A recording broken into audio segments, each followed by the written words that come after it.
আসসালামু আলাইকুম সবাইকে টেকনিক্যাল কাউন্সিলের পক্ষ থেকে ধন্যবাদ। আজকে আমরা দেখব কিভাবে একটি ভেপার কম্প্রেশন রেফ্রিজারেশন সাইকেল কাজ করে তা আজকে দেখব। এটা হলো একটা ভেপার কম্প্রেশন রেফ্রিজারেশন সাইকেল। এই রেফ্রিজারেশন সাইকেলে মূলত মেন চারটা অংশ নিয়ে গঠিত। একটা হলো কম্প্রেসর, একটা হলো কন্ডেন্সার, এক্সপেনশন বাল্ব, আর এটা হলো ইভাপোরেটর। এই চারটা ইকুইপমেন্ট নিয়ে সে মেন গঠিত।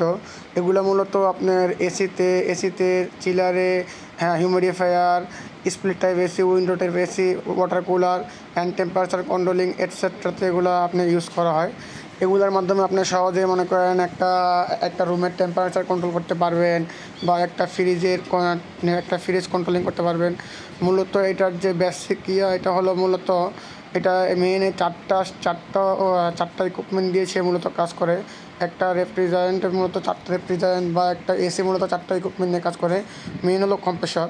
এই কম্প্রেসরে যখন মনে করেন নিম্নচাপে সে নিম্নচাপে যে গ্যাসটা আসে তখন সে নিম্নচাপ ও তাপমাত্রা যখন গ্যাসটা আপনার এখানে কম্প্রেসরে আসে তখন সে এটা কম্প্রেস হয়। এই যে নিম্নচাপে যখন লো প্রেশারে গ্যাসটা কম্প্রেসরে আসে তখন সে এটা মনে করেন সংকুচিত করে, কম্প্রেসরের কাজ হলো সংকুচিত করা। সে সংকুচিত করে হাই প্রেশারে সে এটা মনে করেন ডিসচার্জ করবে। হাই প্রেশারে সে ডিসচার্জ করে কনডেন্সারে দেবে। কনডেন্সারের কাজ হলো তাপমাত্রা বর্জন করা, এবং আপনার ওই ভেপারটা আপনার কম্প্রেসর থেকে যে মনে করেন উচ্চ চাপ ও তাপমাত্রায় যে ভেপারটা ওই ভেপারটা আপনার কনডেন্সারে গেলে সেটা লিকুইড হবে। সে তাপমাত্রা বর্জন করে সে লিকুইড হবে। এই যে ইন্ডিকেট করা আছে এখানে, এটা কনডেন্সার।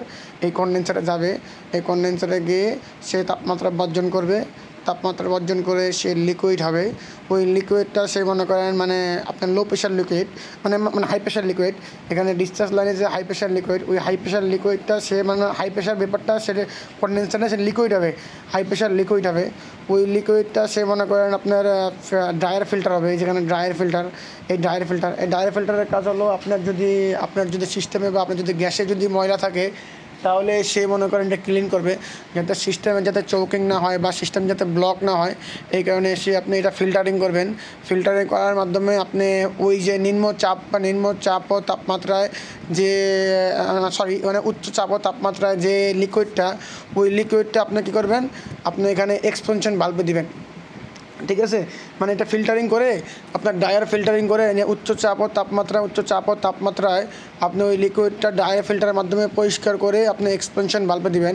এক্সপেনশন বাল্বের কাজ হলো আপনার উচ্চ চাপ ও তাপমাত্রায় যে লিকুইডটা এক্সপেনশন বাল্বে আসার সাথে সাথে সে মনে করেন আপনার এটা কী করবে, তাপমাত্রা কমবে। এটা মনে করেন এটা প্রেশারটা কমে যাবে, লো প্রেশার হবে।